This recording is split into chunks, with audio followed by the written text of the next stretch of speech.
Okay, this is our second take of this. I lost my bit of paper with the title on. This is the first of a two-part story.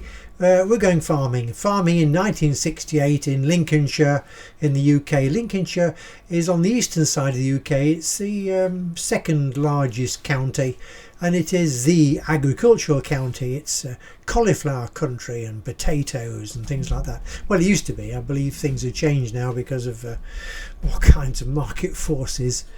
But anyway, back in 1968, the title, let's just look at my bit of paper. Here we are. The title is called Firestone USA Had a Brainwave and Gave Me a Headache. It's to do with a new type of tractor tyre, rear tractor tyre, called the F151 Field and Road. It had a brilliant concept. It was a good idea, but it wasn't very well accepted with the traditional farmers of our county, and it causes all kinds of problems. So we're going to run you into the first part of the story. 2 short episodes this is, so it's not too boring for you. The first part is all about the problem, and the second is about what we did to try and help the problem along. Okay, we're going to begin this story. It's called We Actually Gave Tyres Away, but in a Good Cause.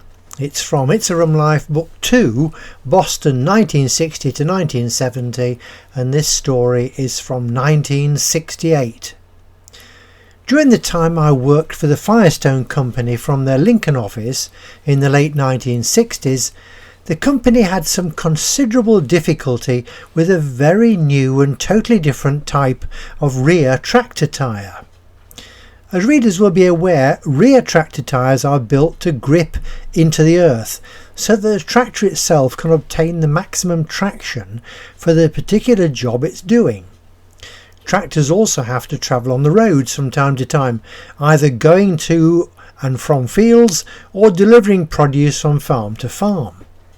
The rear tractor tyre at this time in its development, with its swept angle tread bars running across the face of the tyre, was not designed for long use on the highway.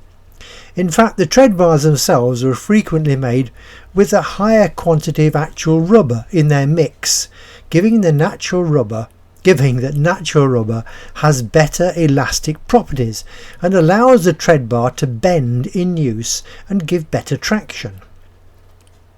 Rubber, as a natural product, has no long wearing characteristics at all, and it's only when mixed with various other bits and bobs, particularly synthetic rubber made from oil, that it can be made to last longer on modern abrasive road surfaces.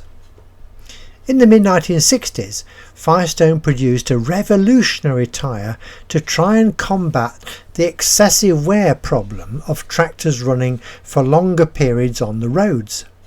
They called it the F151 Field and Road tyre. Not only did it have tread bars at a more acute angle, 23 degrees in fact, instead of the industry normal 45 degrees or so, but it also ran at a lower pressure to make these tread bars sit flatter right across the tyre surface. I ought to add here that radial tractor tyres were in a forward development stage at this time by Michelin, who were even in the 1960s producing undoubtedly the best tyres in the world.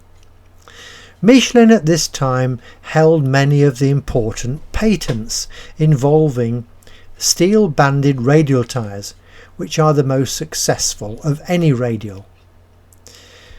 Firestone and all the other leading tyre producers were having to make do with manufacturing fabric banded radial tyres, which were not really in the same league.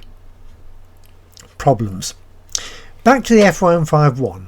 The Firestone tyre designers decreed that tyre pressures were critical to maintain good traction, and I quickly found myself making regular service calls to farmers and tractor dealers all around my area who were complaining that the tyres on their new tractors would not pull.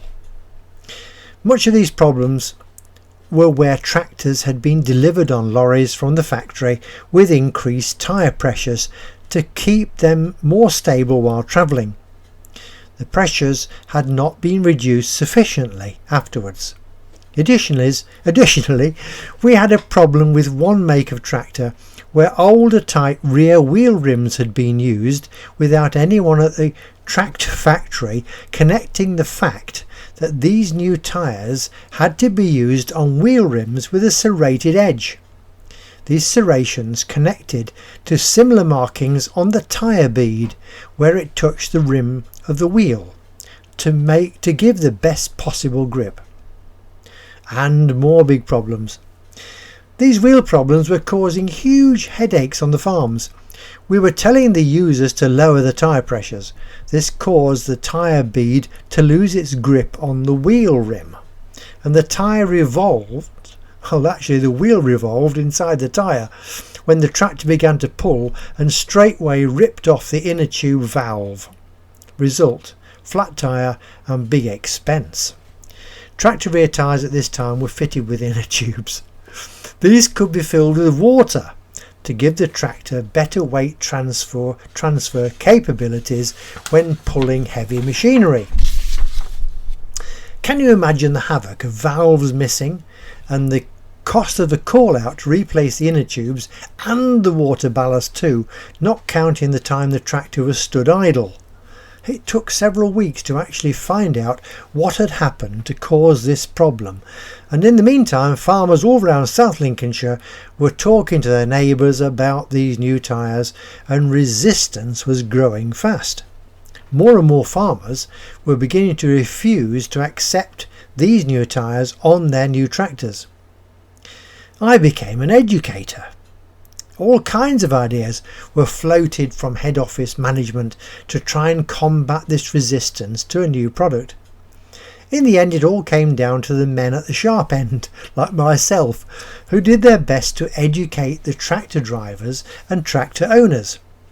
Replacement sales of this new design of tyre was also hit hard, and in the Lincoln area, in conjunction with our main tyre dealers like Fawcett and Thorne, my boss Fred Popham and I had the idea to begin a series of evening film shows to farmers and young farmers to explain the special benefits of this tyre.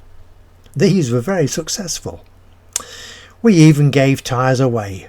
No, not willy-nilly, but to the champion tractor ploughmen of the county who were qualified to enter the World Ploughing Championships.